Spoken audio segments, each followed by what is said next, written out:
बिस्मिल्लाहिर्रहमानिर्रहीम। अस्सलाम वालेकुम नाज़रीन मोहतरम, अब पाकिस्तान की सरहदों पर कोई परिंदा भी पर नहीं मार सकता, क्योंकि पाकिस्तान ने ऐसा हथियार बना लिया है कि इंडिया क्या अमेरिका भी अब हमारी सरहदों पर भी नहीं मार सकता। नाज़रीन मोहतरम, पाकिस्तान का वो हथियार जिसको आप भी खरीद कर रख लें, क्योंकि अगर कभी दुश्मन पाकिस्तान पर हमला करे तो इस हथियार के सिर्फ एक बटन दबाने पर दुश्मन के जहाज के टुकड़े टुकड़े कर सकते हैं।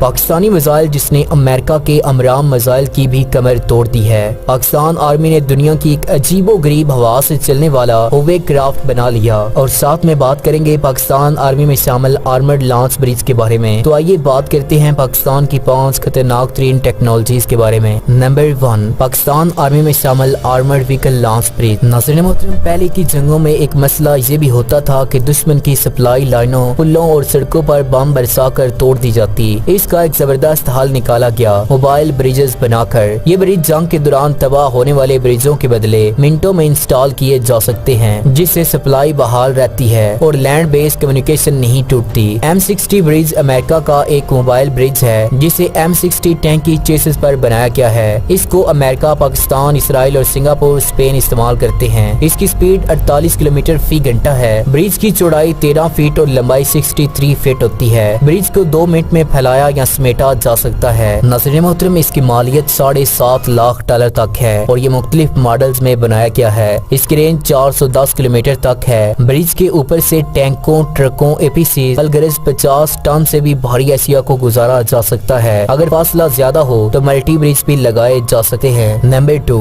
पाकिस्तान की सरहदों की निगरानी करने वाला रेडार MPDR। नाज़रीन मोहतरम, MPDR को अगर पाकिस्तानी रेडार सिस्टम की जान या रीढ़ की हड्डी कहा जाए तो गलत न होगा, क्योंकि MPDR रेडार को 1980 में रेडार मॉडर्नाइजेशन प्रोग्राम के तहत खरीदा गया। इसके 2 मॉडल MPDR 45 और MPDR 60 हैं। 45 और 60 रेंज को शो करते हैं। ये मोबाइल भी हो सकता है और फिक्स ट्रांसपोर्ट भी। पाकिस्तान के पास 100 से ज्यादा ये रेडार्स हैं, जिन्हें मोबाइल और फिक्स्ड करके पाकिस्तान ने पूरे मुल्क में फैला रखा है। पाकिस्तान ने पहले बेच में 45 रेडार मोबाइल खरीदे थे जर्मनी की कंपनी सेमन से, और इनको 6 कंट्रोल सिस्टम में फैलाया गया था। इसी निस्बत से इसे पाकिस्तान एयरफोर्स 6 MPDR विंग भी कहा जाता है। पाकिस्तान ने इस बेस कीमती असासे को मुल्क में अपग्रेड और इसके पार्ट्स बनाने शुरू किए, और हाल होकर ये रेडार 15 साल मजीद काम कर सकते हैं। इनको आसानी से मोबिलाइज किया जा सकता है। पाकिस्तान की ADC ने कराची में इस रेडार का बेस कायम किया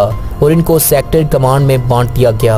नंबर 3, पाकिस्तान नेवी के जरिए इस्तेमाल होवरक्राफ्ट। नाज़रीन मोहतरम, होवरक्राफ्ट या ACV एक ऐसी कश्ती होती है जो हवा से चलती है। ये पानी पर तैरती है तो खुश्क जमीन पर चल पड़ती है। दलदली इलाकों या मिड पर भी आसानी से घूमती रहती है। इसे बिल्कुल ऐसे चलाया जाता है जैसे आसमान में जहाज। नाज़रीन मोहतरम, 60 की दहाई के वसत में ये अजीब कॉन्सेप्ट लाया गया कि कश्ती के पिछले हिस्से में एक बड़ा पंखा नस्ब किया जाए जो कश्ती को धकेले। नाज़रीन मोहतरम, जल्द ही इसने मकबूलियत हासिल कर ली और दुनिया में तरह तरह की बड़ी छोटी होवरक्राफ्ट्स बनना शुरू हो गई। ये एक स्पोर्ट वेसल भी कहलाई जा सकती है जो कमांडोज को ड्रॉप करने के काम आती है। इसे पेट्रोलिंग के लिए भी इस्तेमाल किया जाता है और घात लगाकर हमला करने में भी।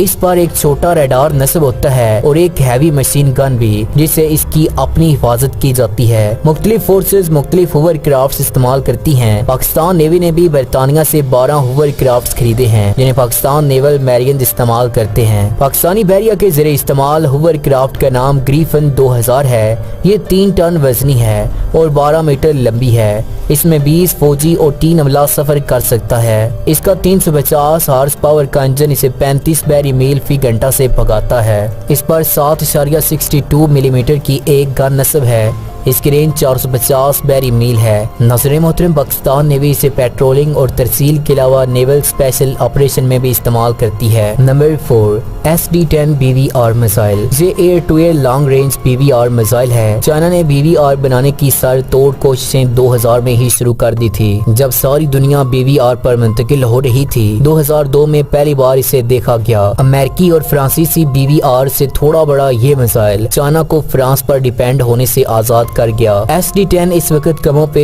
हर चीनी फ्रंट लाइन फाइटर पर होता है। नाज़रीन मोहतरम, एक्टिव रेडार सिक्योर ये मिसाइल 100 से 180 किलोमीटर तक मार شمار کر سکتا ہے۔ یہ اپنے ریڈار کی مدد سے ٹارگٹ کو لوکیٹ کرتا ہے، جیسے امریکی امرام۔ ایک میزائل $84,000 کا ہے۔ یہ نہ صرف جہازوں پر بلکہ سمندر سے اور زمین سے بھی فائر کیا جا رہا ہے۔ یہ 22 کلومیٹر کی بلندی تک جا سکتا ہے اور ماک 4 کی سپیڈ سے چلتا ہے۔ اس کے نہایت چھوٹے انجن کو لیکوڈ فیول دیا جاتا ہے۔ ناظرین محترم، پاکستان ایئر فورس کی لمیٹڈ BVR کیپیبلٹی کئی سال سے تھی، جسے مکمل کرنے کے لیے اور GF-17 کو BVR بنانے کے لیے پاکستان اس کا انتخاب کیا تھا۔ پاکستان اس میزائل کا پہلا کسٹمر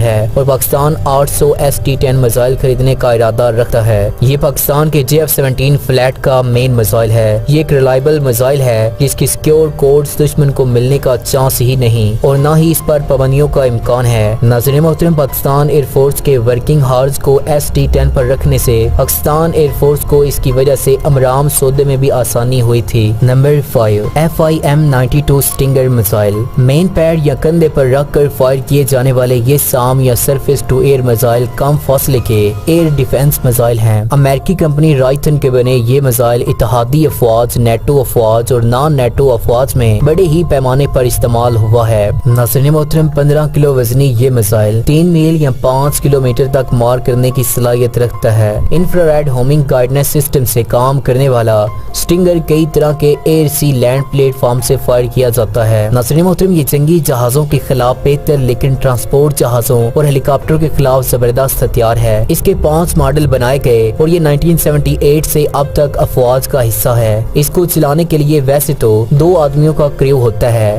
پر ایک آدمی بھی اسے آپریٹ کر سکتا ہے۔ پاکستان کی سٹنگر کہانی اتنی ہی پرانی ہے جتنا یہ میزائل۔ ناظرین محترم، پاکستان نے ابتدا سے ہی اسے اپنے مین پیڈ سام کے لیے پسند کیا اور F-16 کی پہلی ڈیل کے دوران ہی پاکستان کو سٹنگر ملے تھے، لیکن اصل مدعا تب بنا جب 1200 سٹنگر میزائل سالانہ اور 250 لانچر جو افغان مجاہدین کو دیے جاتے رہے، اس پر شک کیا جاتا ہے کہ پاکستان نے 10% میزائل مجاہدین کو دیے تھے اور باقی پاکستان نے خود رکھ لیے۔ اس الزام کی کئی بار تردید کی گئی کیونکہ پاکستان پہلے سے ہی یہ سسٹم خرید کر استعمال کر رہا تھا۔ بہرحال سٹنگر بلیک مارکیٹ میں ملتے رہے۔ ان کی اصل قیمت $38,000 امریکی ڈالر تھی، پر بلیک مارکیٹ میں یہ $2 لاکھ امریکی ڈالر میں مل جاتے تھے۔ اور ان الزامات کے باوجود امریکہ پاکستان کو سٹنگر میزائل اور ان کی سپورٹ فراہم کرتا رہا۔ افغان جنگ کے بعد بھی امریکہ نے پاکستان کو 150 سٹنگر سسٹم بیچے تھے۔ یاد رہے، سٹنگر نے سوویت افغان جنگ میں 300 سے زیادہ سوویت ہیلی کاپٹر اور جہازوں کو تباہ کیا تھا۔ ناظرین محترم، یہ تھی پاکستان کی 5 طاقتور ترین ٹیکنالوجیز۔ ناظرین محترم، آپ سے ہماری ایک چھوٹی سی ریکویسٹ ہے کہ ہماری اس ویڈیو کو لائک، ہمارے چینل کو سبسکرائب کرنے کے ساتھ ساتھ بیل کے آئیکن کو دبا دیں تاکہ ہماری آنے والی نیو ویڈیوز کا نوٹیفیکیشن آپ کو سب سے پہلے مل سکے۔ اور ناظرین محترم، نیچے کمنٹ میں پاکستان زندہ باد، ISI زندہ باد ضرور لکھیے گا۔ اگلی ویڈیو تک ہمیں اجازت دیجیے گا۔ اللہ نگہبان۔